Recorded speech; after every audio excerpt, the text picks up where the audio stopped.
एक बुढ़िया रहती थी। बुढ़िया बहुत ज़्यादा गरीब थी। उस बुढ़िया के एक बेटा था। बुढ़िया का बेटा गांव के पशुओं को जंगल में चराने ले जाता और बदले में जो भी चराई मिलती उसी से उनका घर चलता था। इसी तरह से दिन कट रहे थे। एक दिन बुढ़िया के बेटा जब पशुओं को चराने जंगल में जा रहा था तो रास्ते में उसकी चाची ताई मिल गई और बोली कि बेटा, तुम तो सारा दिन जंगल में पशु चराते फिरते हो, तुम्हारी माँ घर में बैठ के पकवान बना बना के खाती है। लड़का बोला, ऐसा तो हो ही नहीं सकता।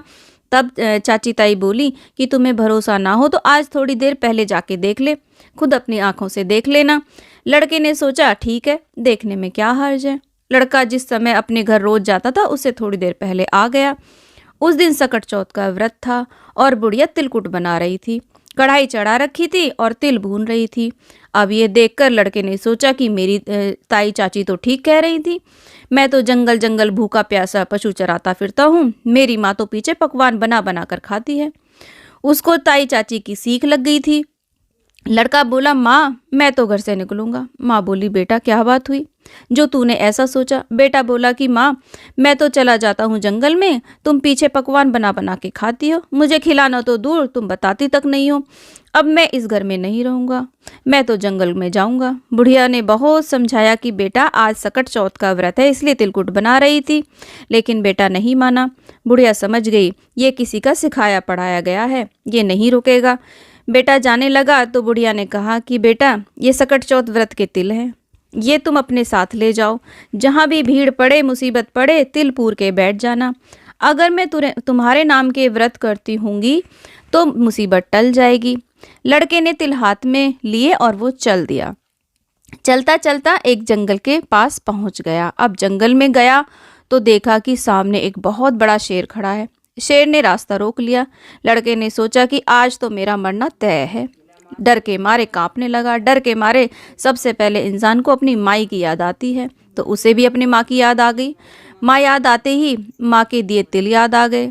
तिल पूर के वहीं बैठ गया और बोला कि हे सकट चौथ माता, अगर मेरी माँ मेरे नाम के व्रत करती है तो ये शेर गाय बन जाए और यहाँ से चला जाए, नहीं तो मेरी मृत्यु आज तय है।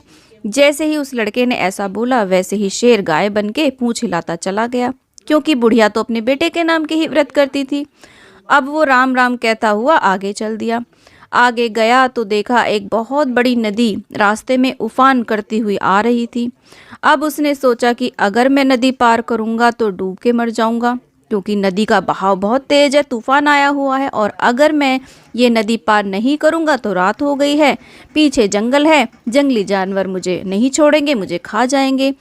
आगे कुआं पीछे खाई, फिर याद माई की आई। अब तो तिलपुर के वो बैठ गया और बोला कि हे सकट चौथ माई, अगर मेरी माँ मेरे नाम के व्रत करती थी तो ये नदी 2 हिस्सों में बट जाए और मुझे रास्ता दे देगी, नहीं तो आज तो मेरा मरना तय है। अब जैसे ही कहा नदी 2 हिस्सों में बट गई, उसे रास्ता मिल गया, क्योंकि बुढ़िया तो उसी के नाम के व्रत करती थी। नदी पार करके दूसरी नगरी में पहुंच गया। वहां देखा कि एक बुढ़िया पूड़े बनाती जाए और रोती जाए। अब उसने बुढ़िया से पूछा कि हे माई, पूड़े बना रही हो इसका मतलब कोई खुशी है, और साथ में रो रही हो तो तुम दुखी क्यों हो? ये खुशी और दुख एक साथ कैसे? अब बुढ़िया बोली कि हे बेटा, कैसे बताऊं, हमारी नगरी में हर छठे महीने आव पकता है और आव में एक इंसान की बलि दी जाती है, उसे आव में बिठाया जाता है। हर घर से रोज एक का नंबर आता है। आज मेरे घर का नंबर है और मेरे एक ही बेटा है। आज मेरा बेटा आव में मर जाएगा, इसलिए मैं दुखी हूँ। ये सोचकर मैं रो रही हूँ और आज मेरे बेटे का आखिरी दिन है।